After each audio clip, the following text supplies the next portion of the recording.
मैं बंटी प्रजापत और आज अपन 12th क्लास की फिजिक्स के बारे में डिस्कस करेंगे। आज अपन इस वीडियो के अंदर संपूर्ण जानकारी फिजिक्स 12th क्लास की फिजिक्स की संपूर्ण जानकारी लेंगे और यूट्यूब पर फ्री पढ़ेंगे। तो मैं आपसे आशा करता हूँ कि आप ज़्यादा से ज़्यादा इस वीडियो को लाइक करो, शेयर करो और सब्सक्राइब करो, और ताकि नए से नए बच्चे अपने इस चैनल पर जुड़ सकें। तो आप सभी को मैं YouTube पर फ्री ऑफकोर्स वीडियो पढ़ाऊँगा, पूरे चैप्टर्स की संपूर्ण जानकारी दूंगा, संपूर्ण नोट्स प्रॉपर तरीके से बनवाऊँगा ताकि आप अच्छी तरह उन नोट्सों को पढ़ के 12th क्लास में अच्छे से अच्छे मार्किंग कर सको, स्कोर अच्छी तरह कर सको।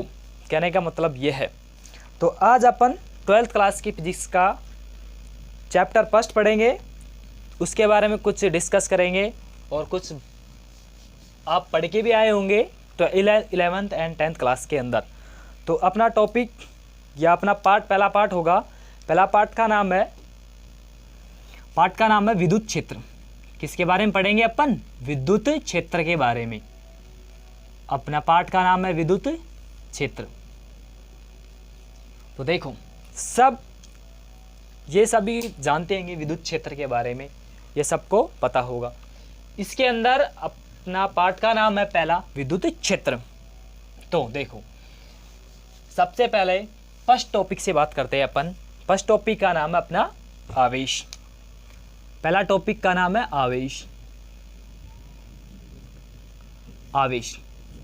ये अपना फर्स्ट टॉपिक है।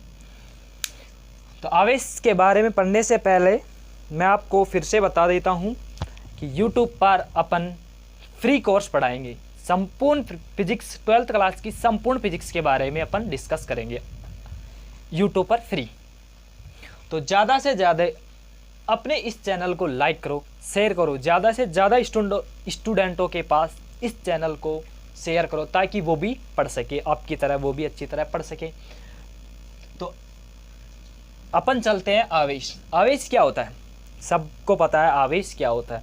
सबन ने 10th क्लास के अंदर या 11th क्लास के अंदर आवेश के बारे में अच्छी तरह पढ़ा था, फिर भी मैं आपको बता रहा हूँ आवेश क्या होते हैं।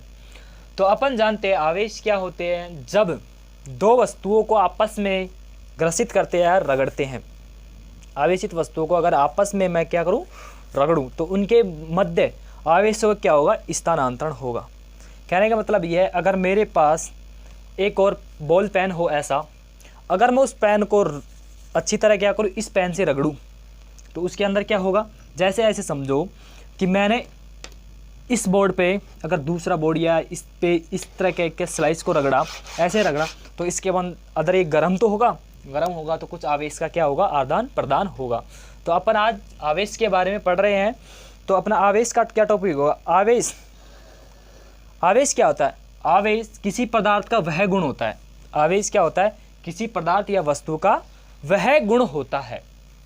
आवेश किसी पदार्थ या वस्तु का वह गुण होता है जिसमें एक आवेशित वस्तु, जिसमें क्या होता है, एक आवेशित वस्तु दूसरी आवेशित वस्तु के संपर्क में आती है। जब कोई पदार्थ या आवेशित वस्तु दूसरी आवेशित वस्तु के संपर्क में आती है तो उनके मध्य क्या होती है, एक अन्योन्य क्रिया होती है। क्या होती है? एक अन्योन्य क्रिया होती है।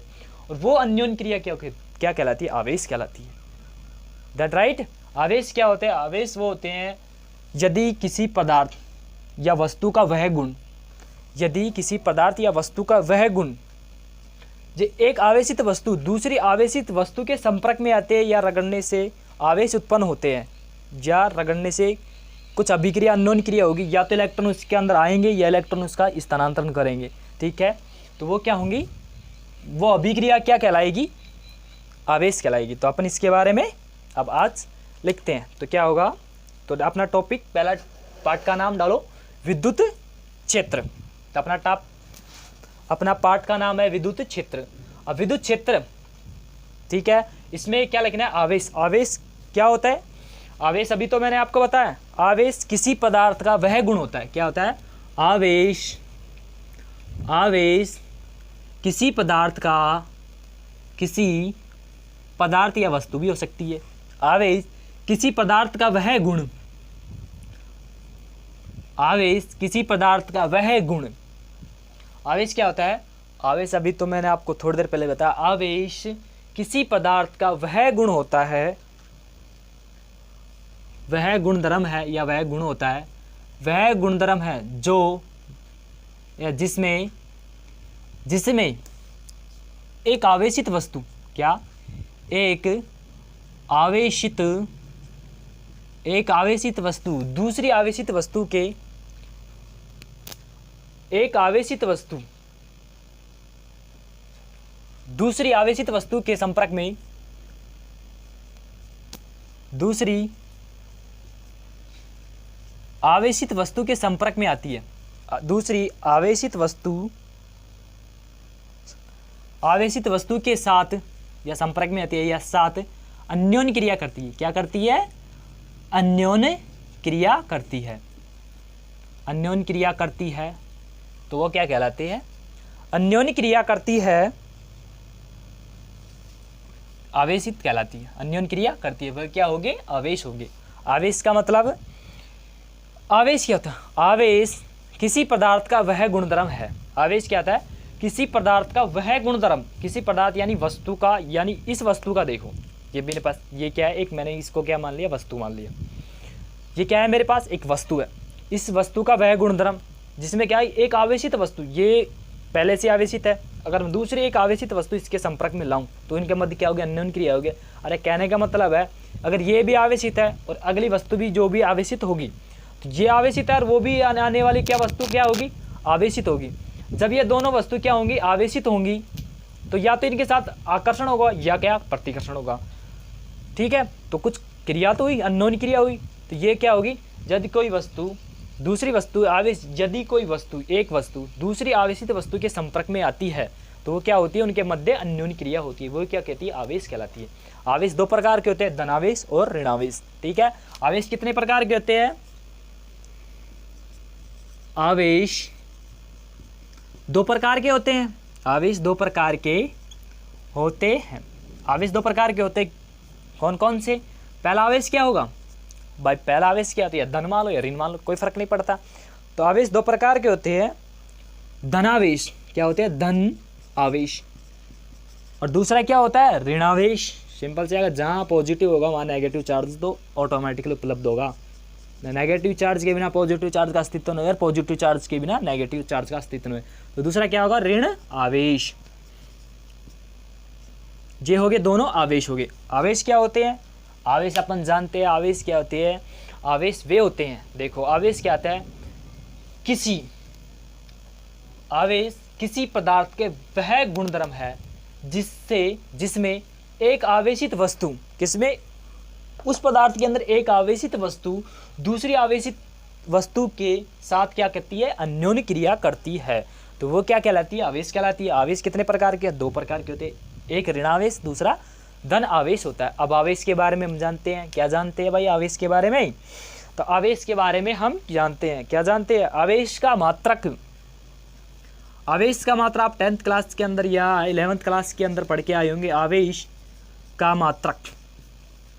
आवेश का मात्रक के बारे में लिखे हो, पहला क्या होता है, एसआई मात्रक, आवेश का एसआई मात्रक, स्टार बना के लगने नाम, आवेश का मात्रक पहला क्या होगा, एसआई मात्रक, एसआई, आवेश का एसआई मात्रक क्या होता है, आवेश का एसआई मात्रक क्या होता है, आवेश का एसआई मात्रक, अरे आवेश का मतलब क्यों, एक आवेश तो है, ठीक है, अरे क्या नहीं मतलब, यदि कोई ये सर्किट है मेरे पास, इसके अंदर क्या बह रही है, विद्युत धारा, तो इसके अंदर आवेश भी तो बहेंगे, क्यों, आवेश का मात्रक क्या होता है, कूलाम, ये सब पढ़ के आए हो आप, ठीक है। आवेश का मात्रक क्या होता है, कूलाम, कूलाम, इसे किससे प्रदर्शित करते हैं, सी से। आवेश का मात्रक क्या होता है, कूलाम, इसे सी से प्रदर्शित करते हैं। एसआई मात्रक हो गया कूलाम। अब सीजीएस पद्धति में, सीजीएस पद्धति में, सीसीएस पद्धति में आवेश का मात्रक, सीजीएस पद्धति में एसआई मात्रक, आवेश का कूलाम होगा। सीजीएस पद्धति में आवेश का मात्रक क्या होता है, स्टेट कूलाम, क्या होता है, state coulomb, STAT, state coulomb. आवेश का सीजीएस पद्धति में मात्रक क्या होता है, स्टेट कूलाम, ठीक है। आवेश का सीजीएस पद्धति में स्टेट कूलाम होता है। अब किस में रह गया भाई, अब एक व्यवहारिक जो अपन साधारण तौर पर बोलते हैं। आवेश का दो मात्रक हो गया, CGS पद्धति में स्टेट कूलाम हो गया, इसका क्या होगा, कूलाम हो गया। या एक और लिख लो, या एक और क्या होता है, फ्रैंकलिन या फ्रैंकलिन।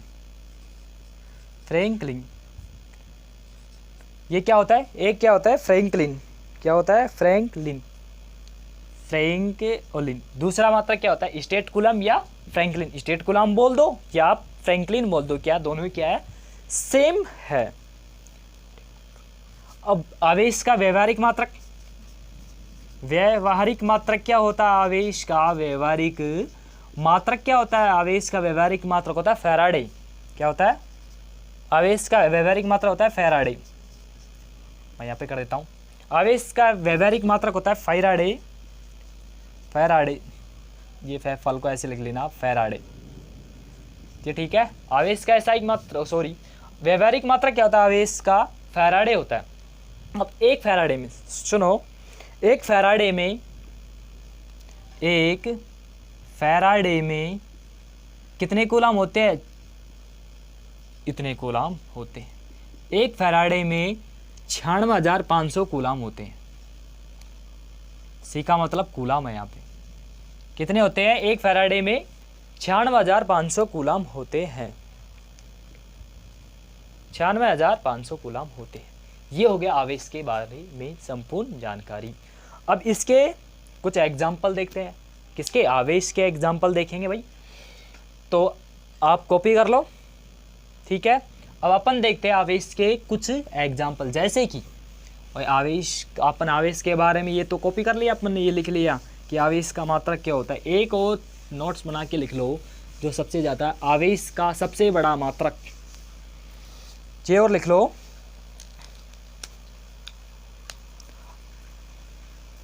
आवेश का सबसे बड़ा मात्रक फैराडे होता है। इसके अंदर स्टार पॉइंट बना के लिखो, आवेश का सबसे बड़ा मात्रक होता है फैराडे।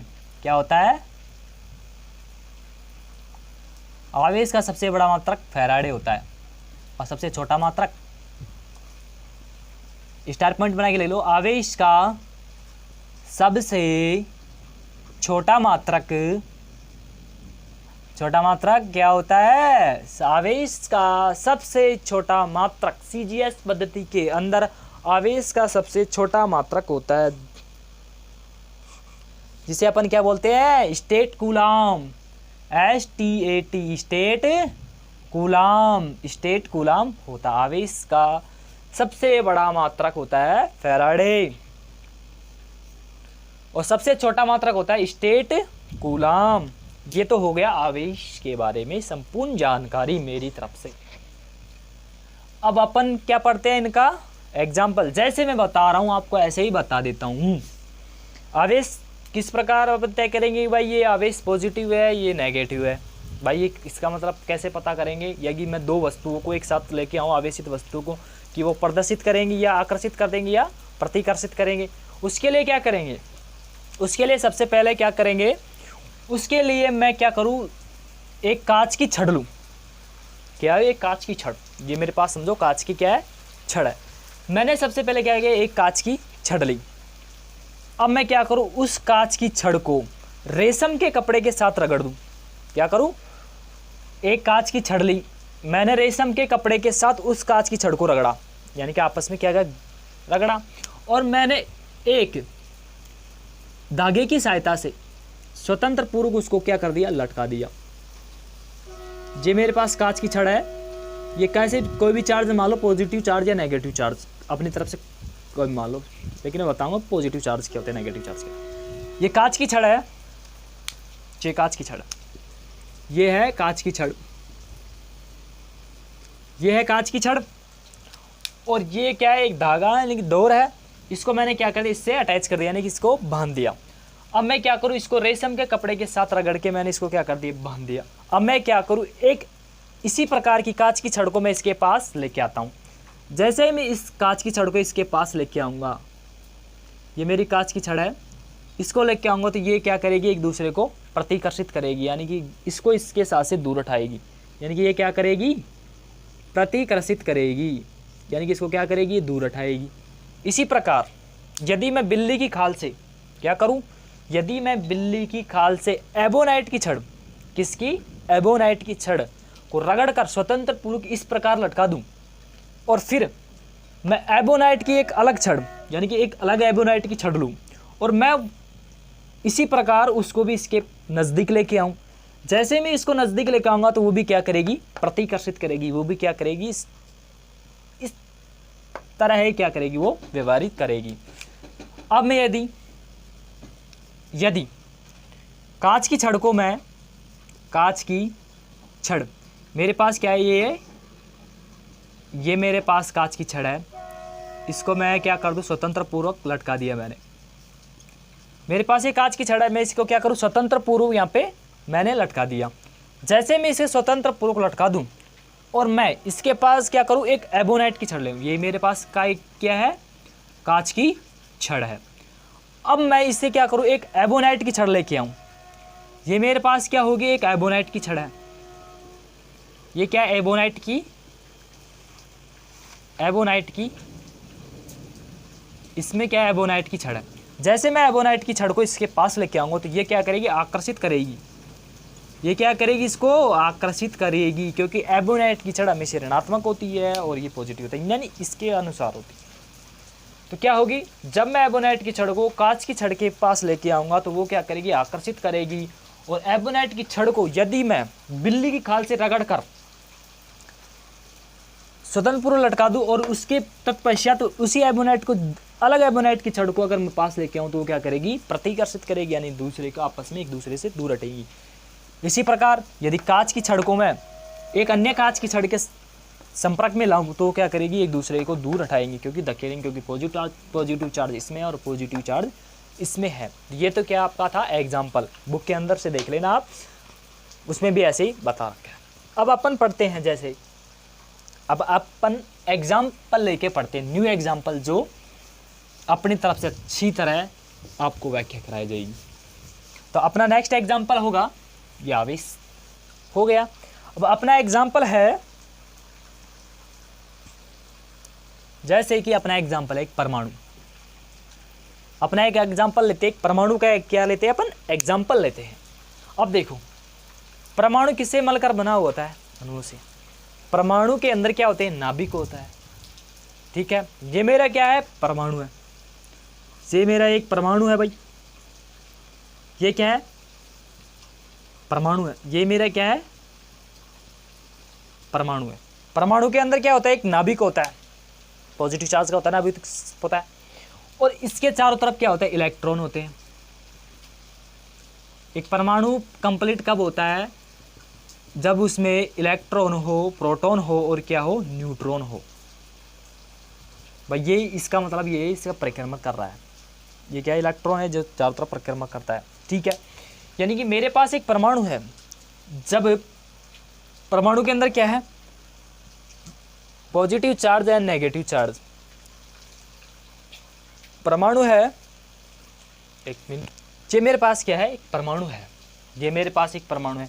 परमाणु के अंदर क्या क्या होते हैं, परमाणु के अंदर प्रोटॉन होते हैं, न्यूट्रॉन होते हैं, प्रोटॉन के ऊपर पॉजिटिव चार्ज होता है, न्यूट्रॉन उदासीन होता है, और इलेक्ट्रॉन क्या करता है, नेगेटिव चार्ज होता है। इलेक्ट्रॉन के अंदर क्या होता है, नेगेटिव चार्ज होता है, ठीक है। यदि इसके अकॉर्डिंग मैं देखूं, यदि जिस परमाणु में प्रोटॉन की अधिकता होगी, जिस परमाणु के अंदर यदि प्रोटॉन की अधिकता होगी तो वह क्या होगा, यानी कि जिस परमाणु में अगर प्रोटॉन की अधिकता होगी, या जिस परमाणु के अंदर प्रोटॉन की संख्या और इलेक्ट्रॉन की संख्या क्या हो, बराबर हो, प्रोटॉन की संख्या इलेक्ट्रॉन के,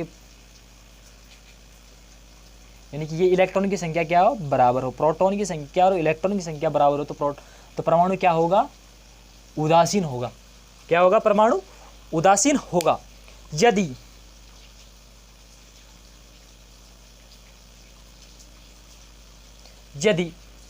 इस परमाणु के अंदर प्रोटॉन की संख्या ज़्यादा होगी तो परमाणु क्या होगा, ऋणावेशित होगा। क्यों होगा, क्योंकि वह त्यागेगा, ठीक। यदि, और अपन सब जानते हैं, यदि इलेक्ट्रॉन की संख्या ज़्यादा है तो परमाणु क्या होगा, धनावेशित होगा, ठीक है। तो इसके बारे में अपन लिखते हैं, इसके बारे में प्रॉपर नोट बनाते हैं। तो देखो इसमें क्या लिखेंगे, अब सबको पता है यदि एक कोई परमाणु है, उस परमाणु के अंदर क्या होते हैं, न्यूट्रॉन होता है, प्रोटॉन होता है और क्या होता है, इलेक्ट्रॉन होता है, तीनों उपस्थित होते हैं। यदि न्यूट्रॉन तो क्या होता है, उदासीन, और न्यूट्रॉन तो पहले से ही उदासीन होता है। यदि प्रोटॉन की संख्या और इलेक्ट्रॉन की संख्या क्या हो, बराबर हो, तो परमाणु क्या होगा, उदासीन होगा। तो परमाणु क्या होगा, उदासीन होगा। तो लिखो, जैसे कि एग्जाम्पल करके फिर लिखना है आपको, जैसे कि प्रत्येक परमाणु जैसे कि प्रत्येक परमाणु जैसे कि प्रत्येक परमाणु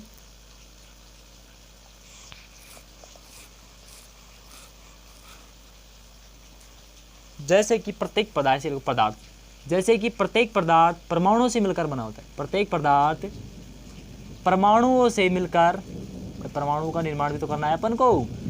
प्रत्येक पदार्थ परमाणुओं से मिलकर बना होता है, परमाणुओं से मिलकर बना होता है। किससे मिलकर बना होता है भाई, परमाणुओं से मिलकर बना होता है। प्रत्येक पदार्थ परमाणुओं से मिलकर बना होता है तथा परमाणु में नाभिक तथा परमाणु में नाभिक तथा परमाणु में नाभिक तथा परमाणु में एक नाभिक होता है तथा परमाणु में नाभिक तथा इलेक्ट्रॉन की उपस्थिति होती है तथा परमाणु में नाभिक तथा इलेक्ट्रॉन की उपस्थिति होती है। किसकी उपस्थिति होती है भाई, इलेक्ट्रॉन की। नाभिक तथा इलेक्ट्रॉन की उपस्थिति होती है, अब नाभिक के अंदर क्या क्या होता है भाई, नाभिक के अंदर प्रोटॉन और न्यूट्रॉन होते हैं। नाभिक के अंदर तथा नाभिक के अंदर क्या क्या उपस्थित होंगे, प्रोटॉन होगा और क्या होगा, प्रोटॉन होगा और क्या होगा, न्यूट्रॉन होगा। जो न्यूट्रॉन क्या होता है, हमेशा न्यूट्रल होता है, उदासीन होता है। न्यूट्रॉन क्या होता है, न्यूट्रल होता है। नाभिक में न्यूट्रॉन व प्रोटॉन, लिखो नाभिक, कॉमा लगा के लिखना, नाभिक न्यूट्रॉन व प्रोटॉन से मिलकर बना होता है। नाभिक न्यूट्रॉन व प्रोटॉन से मिलकर बना होता है, मिलकर बना होता है भाई। किस किस से मिलकर बना होता है नाभिक, न्यूट्रॉन।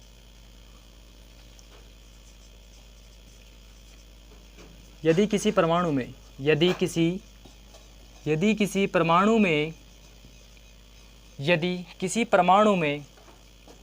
प्रोटॉन व इलेक्ट्रॉन की संख्या बराबर है तो वह परमाणु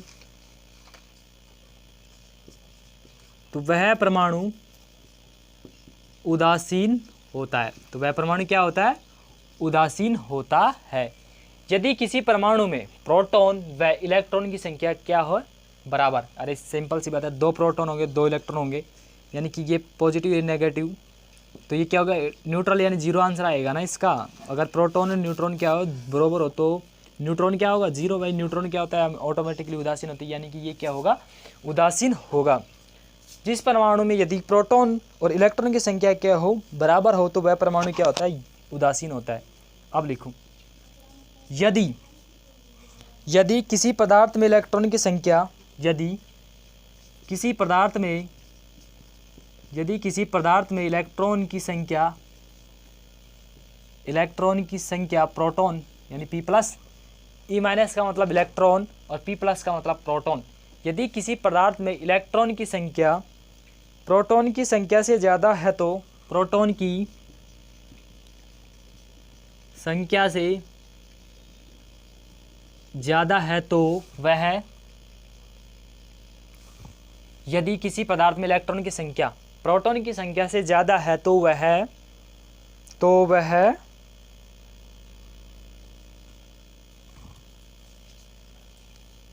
तो वह ऋणावेशित होगा। वह क्या होगा? तो वह ऋणावेशित होगा। तो वह पदार्थ क्या होगा? वह पदार्थ ऋणावेशित होगा। वह पदार्थ या वह ऋणावेशित होगा। वह पदार्थ क्या होगा? ऋणावेशित होगा। अब देखो, यदि इलेक्ट्रॉन की संख्या, अब आगे लिखना है, यदि इलेक्ट्रॉन की संख्या प्रोटॉन की संख्या से, यदि इलेक्ट्रॉन की संख्या प्रोटॉन की संख्या से कम है, तो प्रोटॉन की संख्या से कम है तो वह पदार्थ या वह परमाणु या वह पदार्थ, तो क्या करना है? तो वह पदार्थ या वह वस्तु, वह पदार्थ क्या होगी? धनावेशित होगी। वह पदार्थ धनावेशित होगी। क्या होगी? धनावेशित होगी। ये तो क्या हो गया? ये अपना एग्जाम्पल हो गया है। ये तो अपना क्या होगा? एग्जाम्पल होगी। इसे क्या करो? कॉपीराइट करो। तो अगर बोर्ड में आ जाए तो यानी कि 12th क्लास की बोर्ड लगती है, अगर बोर्ड में आ जाए तो इसको क्या करना है? आपको कॉपी करना है। वो एबोनाइट वाली छड़ वो आप एक बुक में से देख लेना, क्योंकि वो भी अच्छा एग्जाम्पल है। अगर वो समझ आया तो ठीक है, नहीं तो ये बेस्ट चॉइस मेरी तरफ से बेस्ट रहेगा, क्योंकि ये एग्जाम्पल इज़ द बेस्ट। क्योंकि परमाणु आप पढ़ते हुए आ रहे हो, और एबोनाइट की छड़, कांच की छड़, रेशम का कपड़ा, बिल्ली की खाल, वो 4 चीज़ याद रखनी पड़ेंगी। उसके बाद उनको भाई रेशम का कपड़ा को तो कांच की छड़ से साथ स्पर्श कराते हैं, यानी कि रगड़ते हैं, और एबोनाइट की छड़ को बिल्ली की खाल से स्पर्श कराते हैं, और एबोनाइट की छड़ को एक बार कांच की छड़ को स्पर्श कराएंगे। ठीक है, दोनों में तो क्या होगा? प्रतिकर्षण होगा, लेकिन एबोनाइट की छड़ और कांच की छड़ में क्या होगा? आकर्षित होगा। ये था एग्जाम्पल, ये कॉपी कर लिया होगा। तो अपन चलते हैं अब नेक्स्ट टॉपिक से। तो अगर नेक्स्ट टॉपिक क्या होगा? नेक्स्ट टॉपिक क्या है? इसमें देखो, आवेश के बारे में अब आगे पढ़ने वाले हैं। तो क्या होगा? किसी वस्तु को आवेशित करने की 3 विधियाँ होती है। और नेक्स्ट क्या होगा? किसी वस्तु को आवेशित करने की कितनी विधियाँ होती है? किसी वस्तु को आवेशित करने की 3 विधियाँ होती है। 3 विधियाँ होती है। किसी वस्तु को आवेशित करने की 3 विधियाँ होती है। पहली विधि क्या होगी? किसी वस्तु को, अरे मेरे पास ये वस्तु है, किसी वस्तु को आवेशित करने की 3 विधि होगी। कहने का मतलब है ये आवेशित है, पहले से आवेशित है, तो अगर मैं इसके साथ एक अन्य आवेशित वस्तु लेकर आऊँगा तो ये आकर्षण करेगी या प्रतिकर्षण करेगी। यदि ये अनावेशित है, यानी कि इसमें कोई आवेशन नहीं है, तो इसको आवेशित कर सकता हूँ। अगर ये कोई अनावेशित है या आवेशित है तो इसे यदि ये एक चालन बिंदु है तो उसे भी आवेशित करता हूँ, प्रेरण चालन। ठीक है, तो 3 पहले, इसमें पहला क्या होगा? इसमें पहला होगा घर्षण द्वारा आवेशन। पहला क्या होगा? घर्षण द्वारा आवेशन, यानी कि इसे रगड़ कर भी कर सकते हैं, यानी कि स्पर्श ऐसे 2 को ऐसे रगड़ करो तो ये क्या होगा? घर्षण द्वारा आवेशन होगा। दूसरा क्या होगा? दूसरा होगा चालन या स्पर्श द्वारा आवेशन। चालन या स्पर्श द्वारा आवेशन। चालन या स्पर्श द्वारा आवेशन। और तीसरा क्या होगा अपना? तीसरा क्या होगा? तीसरा होगा प्रेरण द्वारा आवेशन। प्रेरण द्वारा आवेशन। तीनों विधियां होगी अपनी। कौन कौन सी तीनों विधियां? पहली है घर्षण विधि, दूसरी है चालन विधि, तीसरी है प्रेरण विधि। किसी वस्तु को आवेशित करने की 3 विधियां होती है। पहली विधि आवेशन की, जो क्या होती है? घर्षण। पहली विधि क्या होगी? घर्षण। दूसरी विधि क्या होगी? चालन। तीसरी विधि क्या होगी? प्रेरण। तो तीनों विधि याद होनी चाहिए। पहली विधि क्या होती है भाई? पहली घर्षण विधि, दूसरी विधि है चालन विधि, तीसरी विधि क्या है? तीसरी विधि अपने पास प्रेरण द्वारा आवेशन। तीनों विधियां अपने पास ये हो गई। अब अपन को किस में पढ़ना है? पहले घर्षण द्वारा आवेशन के बारे में जानकारी लेनी है या पढ़ना है। तो घर्षण द्वारा आवेशन अपन स्टार्ट करते हैं, और वीडियो को ज़्यादा से ज़्यादा लाइक करो। जब अगर आप लाइक करोगे तो हमें भी क्या मिलेगी? मोटिवेट मिलेगा, क्योंकि हमारे स्टूडेंटों को अच्छी तरह समझ आ रहा है। यदि आप लाइक ही नहीं करोगे, वीडियो को शेयर नहीं करोगे, सब्सक्राइब नहीं करोगे, तो हमारा यूट्यूब पे पढ़ाने का मतलब क्या है? अगर आपको हम फ्री कोर्स पढ़ा रहे हैं, 12th क्लास की संपूर्ण क्लास की फ्री कोर्स इस यूट्यूब चैनल पर ही मिलेगी आपको। तो आप ज़्यादा से ज़्यादा हो सके ज़्यादा से ज़्यादा स्टूडेंटों के पास वीडियो को शेयर करो, लाइक करो, क्या, ताकि हमें भी पता रहे कि स्टूडेंटों को अच्छी तरह समझ आ रहा है। अगर आप लाइक ही नहीं करोगे या शेयर नहीं करोगे तो हमें कैसे पता चलेगा कि स्टूडेंटों को कैसे समझ आ रहा है। तो मेरी आपसे यह गुजारिश है, या आपको अच्छी तरह आप मेरी एक एडवाइस मानो या मेरी तरफ से मोटिवेट मानो, यदि आप इस वीडियो को लाइक करोगे, शेयर करोगे तो आपके लिए बेटर रहेगा, ताकि मैं वीडियो ज़्यादा से ज़्यादा आप तक पहुंचा सकूं। भाई जो पढ़ेगा उसका भी भला, जो ना पढ़े उसका भी भला, डबल भला।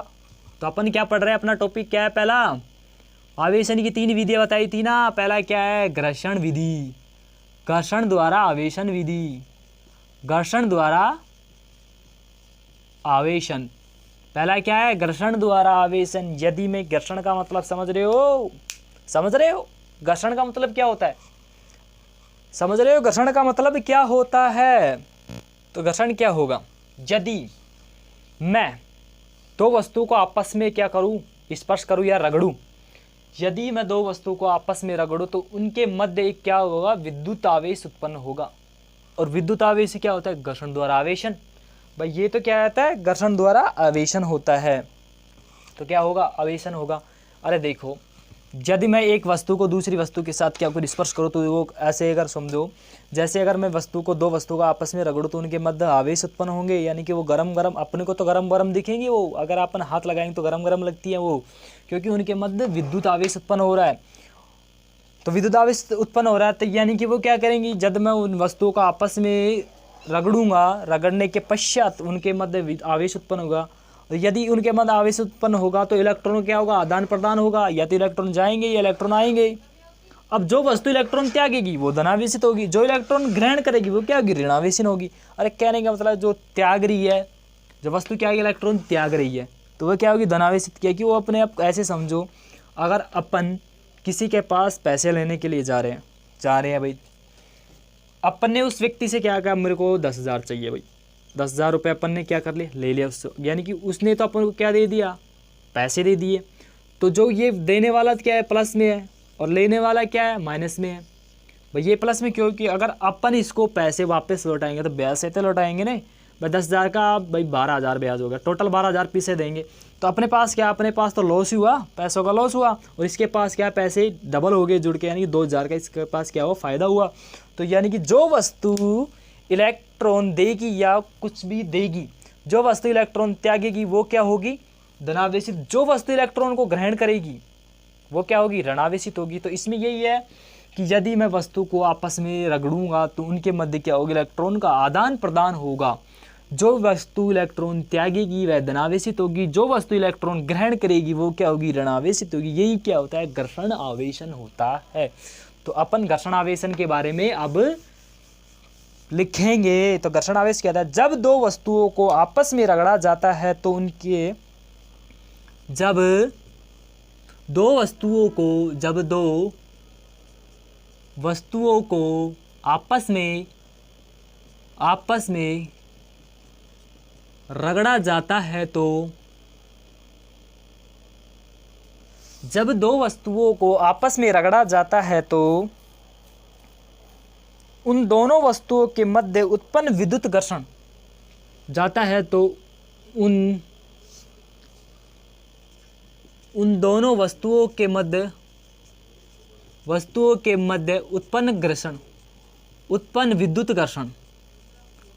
उत्पन्न विद्युत घर्षण, जब दोनों वस्तुओं को आपस में रगड़ेंगे तो उनके मध्य क्या होगा, एक घर्षण विद्युत उत्पन्न होगा। उत्पन्न विद्युत घर्षण उत्पन्न होता है, या विद्युत घर्षण उत्पन्न होता है। दोनों वस्तुओं के मध्य विद्युत घर्षण उत्पन्न होता है। ऐसे देखो, विद्युत घर्षण उत्पन्न होता है, मध्य विद्युत घर्षण उत्पन्न होता है। क्या होता है, विद्युत घर्षण उत्पन्न होता है। विद्युत घर्षण उत्पन्न हो गया भाई। अब देखो उत्पन्न होता है, जैसे कि अब क्या देखते हैं अपन, एग्जाम्पल से समझते हैं। अगर ऐसे समझना है तो एग्जाम्पल से समझो। जब मैं देखो एक वस्तु को दूसरी वस्तु से रगड़ने पर क्या कहते हैं, एक वस्तु को मैं क्या करूं दूसरी वस्तु के साथ क्या करूं रगड़ूं। एक वस्तु को दूसरी वस्तु के साथ रगड़ने पर, एक वस्तु को किसी अन्य दूसरी वस्तु के साथ, एक वस्तु को दूसरी वस्तु के साथ रगड़ने पर दोनों वस्तुओं में आपस में इलेक्ट्रॉन का आदान प्रदान होगा। यदि एक वस्तु को दूसरी वस्तु के साथ रगड़ने पर उन वस्तुओं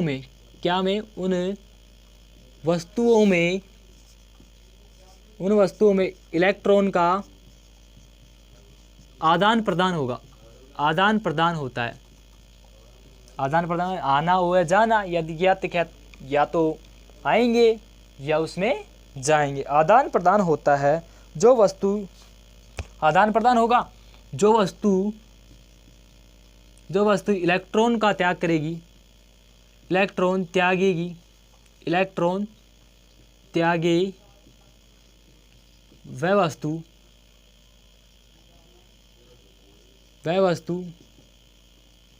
धनावेशित, और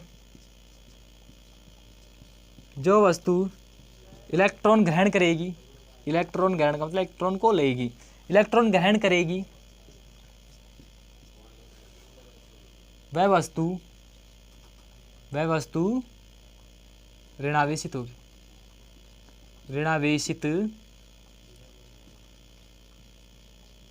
होगी, वह वस्तु क्या होगी, ऋणावेशित होगी। क्या होता है, जब दो वस्तु को मैं आपस में क्या करूं रगड़ूं, रगड़ने के पश्चात उन दोनों वस्तुओं में क्या होगा, इलेक्ट्रॉन उत्पन्न होंगे। या तो इलेक्ट्रॉन एक वस्तु लेगी या दूसरी वस्तु लेगी, या अगर पहली वस्तु इलेक्ट्रॉन ले रही है तो दूसरी वस्तु इलेक्ट्रॉन दे रही है, यदि दूसरी वस्तु इलेक्ट्रॉन ले रही है तो पहली वस्तु क्या होती है, इलेक्ट्रॉन दे रही है। तो इसमें क्या, जो वस्तु इलेक्ट्रॉन त्यागेगी वह तो धनावेशित होगी, जो इलेक्ट्रॉन लेगी यानी कि अपने आप में लेगी तो वह क्या होगी, ऋणावेशित होगी। उदाहरण के लिए देखो, एग्जाम्पल के लिए जो मैंने आपको एग्जाम्पल समझाया था, एग्जाम्पल के लिए क्या मानते हैं, जैसे ये तो बता दिया। एग्जाम्पल के लिए यदि कांच की छड़ को रेशम के कपड़े के साथ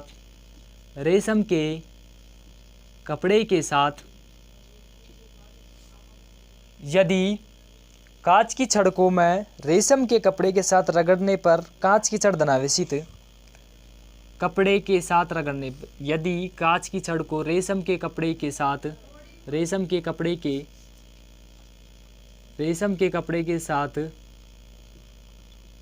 रगड़ने पर कांच की छड़ धनावेशित हो जाती है। रगड़ने पर कांच की छड़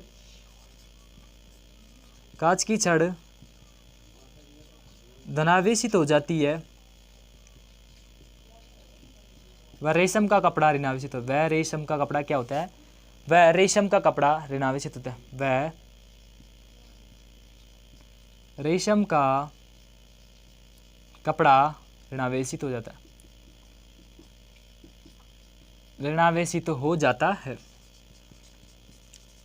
रेशम का कपड़ा क्या हो जाता है, ऋणावेशित। जब मैं रेशम के कपड़े के साथ यदि कांच की छड़ को रगड़ूं तो कांच की छड़ क्या हो जाएगी, धनावेशित, व रेशम का कपड़ा क्या होता है, ऋणावेशित होता है।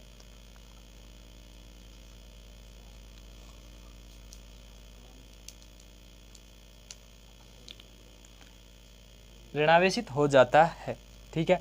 रेशम का कपड़ा ऋणावेशित हो जाता है, ठीक है। ये होगा इसका एग्जाम्पल हो गया। अगर और चाहो तो मैं लिखा देता हूँ, इसमें लिख दो धनावेशित, थोड़ा सा लिख लो। धनावेशित कौन कौन सी वस्तु होंगी भाई, धनावेशित, और ये क्या होगी, ऋणावेशित।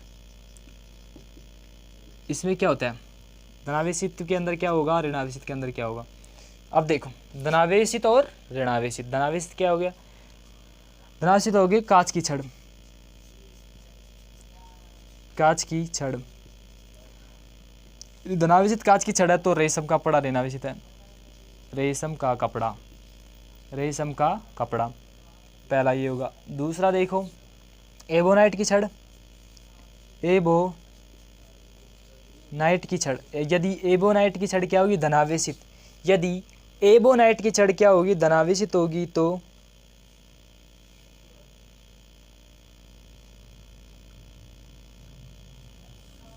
यदि कांच की छड़ धनावेशित होगी तो रेशम कपड़ा ऋणावेशित होगा।